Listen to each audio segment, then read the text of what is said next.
ಓಟನ್ನು ಪಡಿಬೇಕು ಅನ್ನುವಂಥದ್ದು ಏಕೈಕ ಉದ್ದೇಶ. ಆ ಉದ್ದೇಶ ಇಟ್ಕೊಂಡೇ 2023 ಅಸೆಂಬ್ಲಿ ಚುನಾವಣೆಗೆ ಹೋಗಿದ್ದೀವರು. ಕರ್ನಾಟಕ ಜನರು ಇವತ್ತಿನ ಪರಿಸ್ಥಿತಿನಲ್ಲಿ ಬಹಳ ಬುದ್ಧಿವಂತಿದ್ದಾರೆ. ಇವರ ಯೋಗ್ಯತೆ ಏನು? ಬರಗಾಲ ಬಂದು ಜನರು ಸತ್ತರಿಸ್ತಾ ಇದ್ದಾರೆ, ರೈತರ ಸಮುದಾಯ ಸಾಯ್ತಾ ಇದೆ. ಒಂದು ನಯಾ ಪೈಸಾ ಕೊಡುವಂಥ ಕೆಲಸವನ್ನು ಮಾಡಲಿಲ್ಲ. ಇದೇ ಪ್ರತಾಪ್ ಸಿಂಹ ಪಾಸ್ಗಳನ್ನು ಕೊಟ್ಟು ಪಾರ್ಲಿಮೆಂಟ್ ಒಳಗಡೆ ನುಗ್ಗಿಸಿದ್ದಂಥ ವ್ಯಕ್ತಿ ಇಲ್ಲಿವರೆಗೂ ಬಂದು ಪಾಸ್ನ ಯಾರು ಕೊಟ್ಟಿದ್ದು, ಇವ್ರಿಗೂ ಅವರು ಏನು ಸಂಬಂಧ ಅನ್ನೋದ್ರ ಬಗ್ಗೆ ನಾವು ಒಂದು ಸ್ಟ್ರೈಕ್ ಮಾಡಿದ್ರು ಮಾಧ್ಯಮಗಳ ಮುಂದೆ ಬಂದು ಕ್ಲಾರಿಫಿಕೇಷನ್ ಕೊಡುವಂಥ ಕೆಲಸವನ್ನು ಮಾಡಲೇ ಇಲ್ಲ. Pratap Simha is very popular to create communal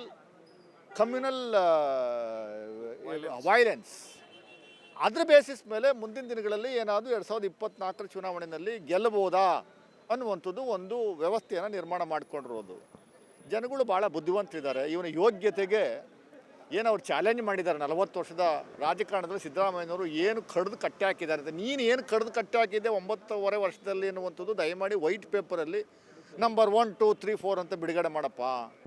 at least ಮಾಧ್ಯಮಗಳ ಮುಂದೆ ಆದರೂ ಬಂದು ನಾನು ಇದನ್ನು ಕಟ್ಟಿದೆ, ಅದನ್ನು ಕಟ್ಟಿದೆ, ಇದನ್ನು ತಂದೆ, ಇಷ್ಟು ಕೋಟಿ ತಗೊಂಬಂದೆ ಅನ್ನುವಂಥದ್ದು ಹೇಳುವಂಥ ಕೆಲಸ ಆದರೂ ಮಾಡಲಿ. ನಾನು ಏನು ಮಾಡಿದ್ದೀನಿ ಜನಗಳಿಗೆ ಗೊತ್ತು. ಜನಗಳಿಗೆ ಗೊತ್ತು ಹೇಳಪ್ಪ. ನಾವು ಮಾಡೋ ಕಾರ್ಯಕ್ರಮ ನಂದು ಅಂತ ಹೇಳ್ಕೊಂಡು ಊರೆಲ್ಲ ತಿರುಗಾಡ್ಕೊಳ್ಳುವಂಥ ಕೆಲಸವನ್ನು ಮಾಡ್ತಾಯಿದ್ದೀರಿ. ಅದರಿಂದ ಇವನ ವಿರುದ್ಧ FIR ಆಗಬೇಕು. ಈ ರೀತಿ ಸುಮ್ಮನೆ ಮಾನ್ಯ ಸಿದ್ದರಾಮಯ್ಯನವ್ರನ್ನ ಪದೇ ಭಾಳ ಕೇವಲವಾಗಿ ಮಾತಾಡುವಂಥದ್ದು, ಸಿಂಗ್ಯುಲರಾಗಿ ಮಾತಾಡುವಂಥದ್ದು, ಆಧಾರರಹಿತವಾಗಿ ಆರೋಪ ಮಾಡುವಂಥದ್ದು, ಈ ಹಿಜಾಬ್ ವಿಚಾರದಲ್ಲಿ ಸಿದ್ದರಾಮಯ್ಯನವ್ರಿಗೂ ಮತ್ತು ಮುಸ್ಲಿಮ್ಸ್ರಿಗೂ ಮತ್ತು ಇನ್ಯಾರಿಗೂ ತಂದಿಕ್ಕುವಂಥ ಕೆಲಸವನ್ನು ಮಾಡುವಂಥದ್ದು, ಇದೆಲ್ಲ ಕರಗತ ಮಾಡ್ಕೊಂಡಿರುವಂಥ ವ್ಯಕ್ತಿ ಈ ಪ್ರತಾಪ್ ಸಿಂಹ. ಇವ್ರ ವಿರುದ್ಧ ಕೇಸ್ ದಾಖಲಾಗೋದು ಅಂಥದ್ದು ಒಂದೇ ಅಲ್ಲ. ಮುಂದಿನ ದಿನಗಳಲ್ಲಿ ಜನಗಳು ಇವರಿಗೆ ತಕ್ಕ ಪಾಠ ಕಲಿಸುವಂಥ ಕೆಲಸವನ್ನು ಮಾಡ್ತಾರೆ. ನಾವು ಯಾವುದೇ ಕಾರಣಕ್ಕೂ ಯಾವತ್ತೂ ನಮ್ಮ ಸರ್ಕಾರ ಇದ್ರೂ ಶಾಂತಿಯುತವಾಗಿ ಪ್ರತಿಭಟನೆ ಮಾಡಿದ್ದೀವಿ. ಇಲ್ಲಿ ಅವರ ರೀತಿಯಲ್ಲಿ ಗೂಂಡಾವರ್ತನೆಯನ್ನು ನಾವು ಪ್ರದರ್ಶನ ಮಾಡುವಂಥ ಕೆಲಸವನ್ನು ಮಾಡಿಲ್ಲ. ಆದರೆ ಜನಸಾಮಾನ್ಯರಿಗೆ ಒಂದು ತಾಳ್ಮೆ ಇದೆ, ಒಂದು ಪೇಷನ್ಸ್ ಇದೆ. ಈ ಪ್ರತಾಪ್ ಸಿಂಹ ಅವನಿಗೆ ಎಲ್ಲಿ ಬೇಕಾದ್ರೂ ಏನು ಬೇಕಾದ್ರೂ ಕಾರ್ಯಕರ್ತರು ಮಾಡ್ಬೋದು. ಅದು ಮಾಡುವಂಥದ್ದಕ್ಕೆ ನಾವು ಅವಕಾಶ ಕೊಡುವಂಥದ್ದು ನಾವು ಯಾವುದೇ ಕಾರಣಕ್ಕೂ ನಮ್ಮ ಕಾರ್ಯಕರ್ತರಿಗೆ ಕರೆಯನ್ನು ಕೊಟ್ಟಿದ್ದೀವಿ. ನೀವು ಸೌಜನ್ಯದಿಂದ ವರ್ತಿಸುವಂಥ ಕೆಲಸವನ್ನು ಮಾಡಿ, ಲೀಗಲ್ಲಾಗಿ ನಾವೇನು ಮಾಡಬೇಕು ಅದು ಮಾಡುವಂಥ ಕೆಲಸವನ್ನು ಮಾಡ್ತೀವಿ ಅಂತ ಹೇಳಿದ್ದೀವಿ. ಪ್ರತಾಪ್ ಸಿಂಹ ಅವ್ರಿಗೆ ನಾವು ಮತ್ತೆ ವಾರ್ನ್ ಮಾಡ್ತಾಯಿದ್ದೀವಿ. ದಯಮಾಡಿ ಪ್ರತಾಪ್ ಸಿಂಹ, ನೀನು ಅದು ಏನು ಕೆಲಸ ಮಾಡಿದ್ದೀವಿ ಅದರ ಆಧಾರದ ಮೇಲೆ ಚುನಾವಣೆಗೆ ಹೋಗು. ನೀನು ಬೆಳಗ್ಗೆನೇ ಪಾಪ ಯಾವುದು ವೈಯಕ್ತಿಕವಾಗಿ ಅದನ್ನೇ ಪ್ರತಾಪ್ ಸಿಂಹ ಅವರು ಮಾತಾಡುವಂಥದ್ರಲ್ಲಿ 100ರಲ್ಲಿ 99 ಸುಳ್ಳುಗಳಿರ್ತವೆ. ನಾನು ನಿಮ್ಮನ್ನು ನೇರವಾಗಿ ನಿಮ್ಮ ಪತ್ರಕರ್ತನ ಕೇಳ್ತೀನಿ, ಯಾವತ್ತಾದರೂ ಕೂತು ಪ್ರೆಸ್ ಮೀಟ್ ಮಾಡಿ ಕ್ವಶನ್ ಆ್ಯಂಡ್ ಆನ್ಸರ್ಗೆ ಏನಾದರೂ ಆನ್ಸರ್ ಮಾಡಿರುವಂಥ ವ್ಯಕ್ತಿ ನಾನು ಯಾವತ್ತಾರು ಒಂದು ದಿವಸ ಟೇಬಲ್ ಮೇಲೆ ನಿಮ್ಮ ಲೋಗೋವನ್ನು ಇಟ್ಟು ಪ್ರತಾಪ್ ಸಿಂಹ ಯಾವತ್ತಾರು ಪ್ರೆಸ್ ಮೀಟ್ ಮಾಡಿದ್ದಾರೆ ನೋಡಿತಾರೆ, ನಿಂತ್ಕೊಂಡು ಹೇಳ್ಬಿಟ್ಟು ಜಾಗ ಖಾಲಿ ಮಾಡುವಂಥ ಏನೋ ಪ್ರಶ್ನೆಗಳು ತಗೊಳ್ಳುವಂಥ ವ್ಯವಸ್ಥೆ ಇದೆಯಾ? ಯಾರೋ ಒಬ್ಬರು ಇಲ್ಲ ಇಬ್ಬರು ಕೇಳ್ತಾರೆ ಅಷ್ಟೇ ಪ್ರಶ್ನೆನ ನಿರಂತರವಾಗಿ. ನಿಮಗೆಲ್ಲರಿಗೂ ಪ್ರಶ್ನೆ ಕೇಳುವಂಥ ವ್ಯವಸ್ಥೆ ಅವರಲ್ಲಿದೆಯಾ? ಇಲ್ಲಲ್ಲ. ಪ್ರತಾಪ್ ಸಿಂಹ ಏನು ಅನ್ನುವಂಥದ್ದು ನಾಳೆನೇ ಬರ್ತೀವಿ ನಾವು. ಸಿದ್ದರಾಮಯ್ಯನವರು ಬರೀ 40 ವರ್ಷದಲ್ಲಿ ಏನು ಮಾಡಿದ್ರು ಅಂತಲ್ಲ, 5 ವರ್ಷದಲ್ಲಿ 2013ರಿಂದ 2018 ಮೈಸೂರಿಗೆ ಏನು ಕೊಟ್ಟರು ಅನ್ನುವಂಥದ್ದು ನಮ್ಮ ದಾಖಲೆಗಳ ಸಮೇತ ಸಾಕಷ್ಟು ಸಾರಿ ಬಂದಿದ್ದೀವಿ. ನೀವೇನು ತಗೊಂಬಂದಿದ್ರೆ, ನೀವೇನು ಕೊಟ್ಟರು ನಿಮ್ಮ ಸರ್ಕಾರ ಇದ್ದಾಗ ಅನ್ನುವಂಥದ್ದು ಹೇಳಿ. ಅದನ್ನೇ ನಾವು ಕೇಳ್ತಾ ಇರೋದು. ಈ ಕೋಮು ಗಲಭೆ ಮೂಲಕ ಚುನಾವಣೆ ಗೆಲ್ತೀವಿ, 2 ಬಾರಿ ಸಕ್ಸಸ್ ಆಗಿದ್ದೀವಿ, 2024ರಲ್ಲೂ ಅದು ರಿಪೀಟ್ ಮಾಡ್ತೀವಿ ಅನ್ನುವಂಥದ್ದು ಬಿಟ್ಬಿಡಿ. ಸರಿ ಆಗಲ್ಲ. ಅದು 2023ರಲ್ಲಿ ಯಾವ ರೀತಿ ನಿಮಗೆ ಬುದ್ಧಿ ಕಲಿಸೋದು ಅದೇ ರೀತಿ ಬುದ್ಧಿ ಕಲಿಸುವಂಥ ಕೆಲಸವನ್ನು ಮಾಡ್ತಾರೆ. 2024ಕ್ಕೆ 100ಕ್ಕೂ 100ರಷ್ಟು ನಿನ್ನ ಮನೆಗೆ ಹೋಗುವಂಥದ್ದು ಖಚಿತ. ನಮಸ್ಕಾರ, ನಾನು ಜೆ ಆನಂದ, ಮೈಸೂರು ಕೊಡಗು ಲೋಕಸಭಾ ಕ್ಷೇತ್ರ. ಮಾನ್ಯ ಮುಖ್ಯಮಂತ್ರಿಗಳು ಅವರು ಇಡೀ ಎಲ್ಲ ಮನುಕುಲಕ್ಕೆ ಭಾಳ ಇಷ್ಟ.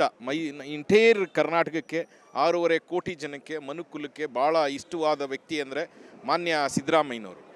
ಸೊ ಅವ್ರ ಬಗ್ಗೆ ಸದನದಲ್ಲಿ ಪಿನ್ ಡ್ರಾಪ್ ಸೈಲೆಂಟ್ ಇರುತ್ತೆ. 224 ಜನ MLAಗಳು ಮತ್ತು ಮಾನ್ಯ MLCಗಳು ಎಲ್ಲರೂ ಕೂಡ ಏನೇ ಮಾತಾಡಿದ್ರು ಮಾನ್ಯ ಮುಖ್ಯಮಂತ್ರಿಗಳು ಮಾತಾಡುವಾಗ ಪಿನ್ ಡ್ರಾಪ್ ಸೈಲೆಂಟ್ ಇರ್ತಾರೆ.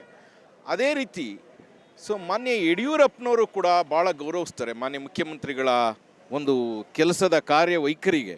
ಈ ಪ್ರತಾಪ್ ಸಿಂಹ ಏನು ಹಂಗಾರೆ ಮೊದಲು BJPಯವರು ಯಾರನ್ನು ಇಲ್ಲಿ MP ಆಗಿರಲಿಲ್ವಾ? ಅವ್ರು ಯಾರು ಹೀಗೆ ಮಾತಾಡ್ತಿದ್ರ? Pratap Simha is a IQ fellow. So IQ person. He don't want to work in the field. He don't want to go anywhere in Mysuru Kodagu Lok Sabha ಕ್ಷೇತ್ರ. He don't want to travel.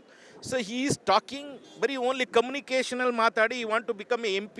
So ಕಮ್ಯುನಿಕೇಷನಲ್ಲಿ ಅಂತ ಅಂದರೆ ಸೊ ಎಲ್ಲೂ ಹೋಗಿ ಜನಗಳ ಕಷ್ಟ ಕೇಳೋದಿಲ್ಲ, ಸುಖ ಕೇಳೋದಿಲ್ಲ, ಒಬ್ಬರು ಫಂಕ್ಷನ್ಗೆ ಹೋಗೋದಿಲ್ಲ, ಅಥವಾ ಒಬ್ಬರು ಸಾವ್ಗೆ ಹೋಗಲ್ಲ, ನೋವಿಗೆ ಹೋಗಲ್ಲ, ಒಂದು ಕೆಲಸ ಡೆವಲಪ್ಮೆಂಟು ಕೂಡ ಮಾಡಲ್ಲ.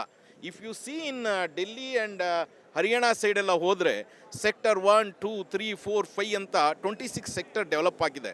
ಸೊ ಇಲ್ಲ, FIR ಆಗೇ ಆಗುತ್ತೆ. ಅರ್ಲಿಯರ್ ACP ಅವರು ಕೂಡ ನಮ್ಮ ಹೈಯರ್ ಆಫೀಸರ್ಗೆ ಮಾತಾಡ್ತೀವಿ, ವಿಲ್ ಟೇಕ್ ಎ ಡಿಸಿಷನ್ ಅಂತ ಹೇಳಿದರು. ಅವ್ರದ್ದೊಂಚೂರು ಡಿಸಿಷನ್ ಲೇಟ್ ಆಗೋದಕ್ಕೆ we block road and as well as so DCP ಅವ್ರು ಬಂದು ನಾನು FIR ಮಾಡ್ತೀನಿ ಅಂತ ಹೇಳಿದ್ದಾರೆ.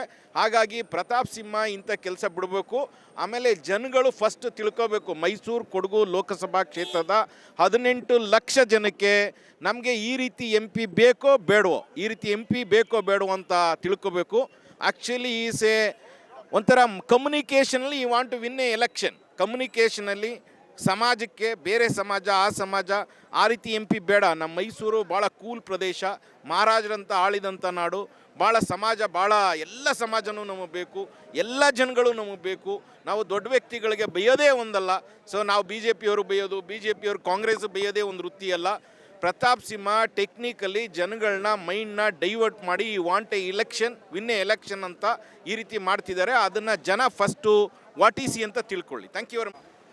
ಸಂಸದರಾದಂಥ ಮೈಸೂರು ಕೊಡಗು ಲೋಕಸಭಾ ಕ್ಷೇತ್ರದ ಸಂಸದರಾದಂಥ ಪ್ರತಾಪ್ ಸಿಂಹನವರು ಕಾರ್ಯಕ್ರಮವೊಂದರಲ್ಲಿ ಅವಹೇಳನಕಾರಿಯಾದಂಥ ಹೇಳಿಕೆಯನ್ನು ನಮ್ಮ ರಾಜ್ಯದ ಘನತೆವೆತ್ತ ಮುಖ್ಯಮಂತ್ರಿಗಳ ವಿರುದ್ಧ ಕೊಟ್ಟಿದ್ದರು. ಇದು ಅವರು ಪದೇ ಅವರು ಇದು ಮೊದಲನೇ ಹೇಳಿಕೆ ಏನಲ್ಲ. ಹಾಗಾಗಿ ಅವರ ಈ ನಡತೆಯನ್ನು, ಅವರ ಹೇಳಿಕೆಯನ್ನು, ಈ ದುರ್ನಡತೆಯನ್ನು ಖಂಡಿಸಿ ಇವತ್ತು ನಮ್ಮ ಜಿಲ್ಲಾಧ್ಯಕ್ಷರಾದಂಥ ಶ್ರೀಯುತ BJ ವಿಜಯಕುಮಾರ್ ಅವರ ನೇತೃತ್ವದಲ್ಲಿ ಇವತ್ತು ಪ್ರತಿಭಟನೆಯನ್ನು ಮಾಡಿದ್ವಿ. ಅನಂತರದಲ್ಲಿ ಪೊಲೀಸ್ ಅಧಿಕಾರಿಗಳು, ಉನ್ನತ ಮಟ್ಟದ ಅಧಿಕಾರಿಗಳು ಬಂದು ಇದನ್ನು FIR ಮಾಡ್ತೀವಿ ಅಂತ ನಾವೇನು ಡಿಮ್ಯಾಂಡ್ ಮಾಡಿದ್ವಿ. ಆ FIRನ ಮಾಡ್ತೀನಿ ಅಂತ ಒಪ್ಪಿಗೆ ಮಾಡ್ಕೊಂಡು ಈಗ ಸ್ಥಳೀಯ ಪೊಲೀಸ್ ಠಾಣೆಗೆ ಹೋಗಿದ್ದಾರೆ. ಈಗ ನಮ್ಮ ನಾಯಕರುಗಳು, ನಮ್ಮ ಕಾಂಗ್ರೆಸ್ ಪಕ್ಷದ ಎಲ್ಲ ಸ್ಥಳೀಯ ಮಟ್ಟದ ನಾಯಕರುಗಳು ಎಲ್ಲ ಈಗ ಆಲ್ರೆಡಿ ಅಲ್ಲಿ ಹೋಗಿದ್ದಾರೆ ಈಗ ಸ್ಟೇಷನ್ ಹತ್ರ. ಹಾಗಾಗಿ ಇನ್ನಾದರೂ ನಾವು ಪ್ರತಾಪ್ ಸಿಂಹನವರಲ್ಲಿ ಕೇಳೋದಿಷ್ಟೇ, ಇನ್ನೇನು ಚುನಾವಣೆ ಸಮೀಪಿಸ್ತಾ ಇರ್ತಕ್ಕಂಥ ಸಂದರ್ಭದಲ್ಲಿ ಈ ರೀತಿಯ ಕೋಮುಗಲಭೆಗಳಾಗಲಿ, ದ್ವೇಷದ ರಾಜಕಾರಣಕ್ಕೆ ಆಗಲಿ ಯಾವುದೇ ರೀತಿಯಾದಂಥ ಮಾಡಬಾರ್ದು ಅಂತಕ್ಕಂಥದ್ದನ್ನ ತಮ್ಮಲ್ಲಿ ಕೈ ಮುಗಿದು ಮನವಿ ಮಾಡ್ತಾಯಿದ್ದೀವಿ.